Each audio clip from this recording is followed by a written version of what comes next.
Hey guys, it's Kat. Welcome back to my channel. Today's video is going to be a review on a new foundation by Milani. It is, let me pull it out. It is the Milani Conceal and Perfect 2-in-1 Foundation plus Concealer Foundation. Why did I say that twice? I don't know. The color that I got is an 03 light beige, and this retails for about $10, $10.50 depending on where you got it. I got it at CVS, so it's $10.50. They always stick in that dollar CVS. But it comes with 1 fluid ounce. It is a glass bottle, very beautiful, very nice and sleek. I love the bottle. A top and a foundation pump. Yes, yes, yes. Already winning. The coverage of this foundation is definitely medium to full coverage. I would say it's full coverage because I only need like a pump of this foundation and it gets all the spots on my face like that I need to conceal and perfect. And you'll see a demo of me applying this. I don't know if I'm going to insert it in the beginning. I probably will, just so that you can see how it covers up all the crazy redness that I have going on in my face right now. Don't ask why. I have no idea. So off the bat, I love how it looks on your skin. I feel like it makes your skin look super, super flawless, and it gives it a really nice natural finish. Like, it doesn't look too demi. I mean, it doesn't look too demi. It doesn't look too matte, and it doesn't look too dewy. It's kind of in between. That's the finish that I really enjoy in a foundation, and one that I actually really look for, because you guys know that I'm not about the matte life, and I don't like super, super dewy. So something like L'Oreal Luminous foundation I can't do because it's too luminous for me, and something like the matte the L'Oreal Pro Matte Infallible, even though I really, really like that foundation, it's so matte for me that I always have to mix it with something.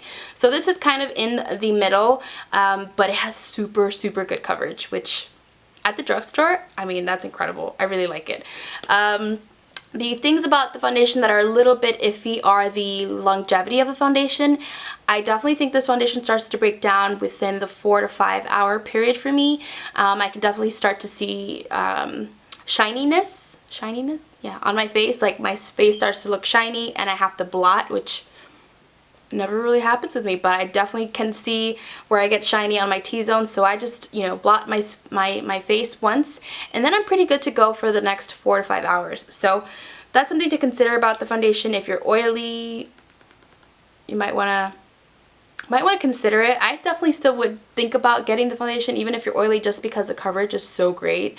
That you can definitely use, you know, your primers, your powders. If you're oily, you already know what you do, so it's definitely something that you would have to do with this foundation because it does make you look shiny after 4 to 5 hours. I don't really mind it just because I really like how it looks. I definitely think less is more with this foundation as well. It is so thick that you want to apply it with a beauty sponge. Definitely want to use a beauty sponge, whether it's the Real Techniques or the original beauty blender. You want to use a sponge because this will thicken it out. This will thin it out for you. You can apply it better into your skin, push it into your skin a little bit better, and it just gives that little bit more of a glow versus a kabuki brush where it'll just kind of like move the foundation around and it won't settle. Like, I feel like when you use a beauty blender, it just settles into your skin a little bit better. It sets into your skin a little bit better. That's what I'm trying to say here. So yeah, and I would also suggest spraying it down with a spray, some kind of spray to thin it out, something that doesn't have alcohol in it, because alcohol is just going to dry out the foundation and make it look a little bit more dry on your skin, which I don't really enjoy. So something like the Smashbox Primer Water that doesn't have any alcohol. The Makeup Forever setting spray doesn't have any alcohol, I think. MAC Fix Plus, anything that has glycerin in it will definitely help the foundation apply a little bit better into your skin, give it a little bit more hydration so that it doesn't look so cakey.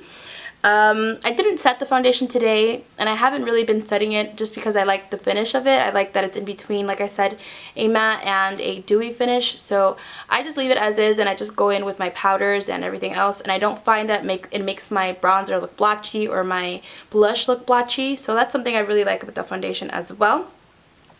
What else am I going to say about this foundation?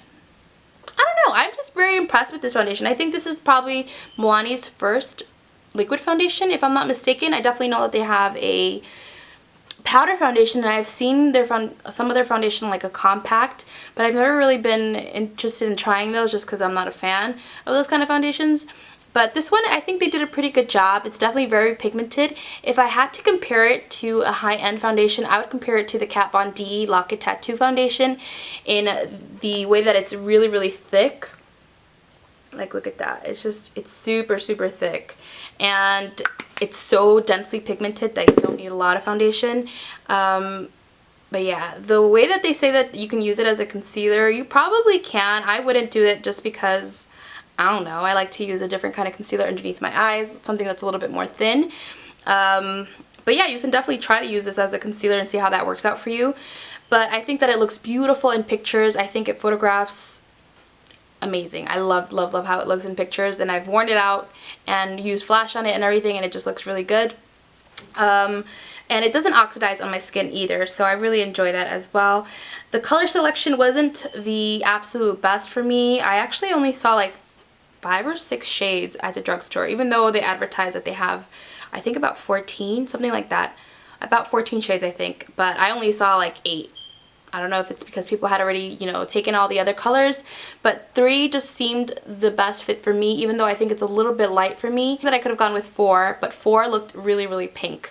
And 3 just had the undertone that I need. So I'd rather go with an undertone that matches me and then bronze up, than go with something pink that'll just make me look a little bit red. So the color selection was okay, but overall I'm very impressed with the foundation. I think that it's a really good, solid foundation, one that I'm definitely going to keep in my rotation, and I've been reaching for this foundation a lot lately. Like I said, it could be because I'm super red right now and I don't know what the heck is going on with my skin, but until I figure it out, this baby has been doing its job.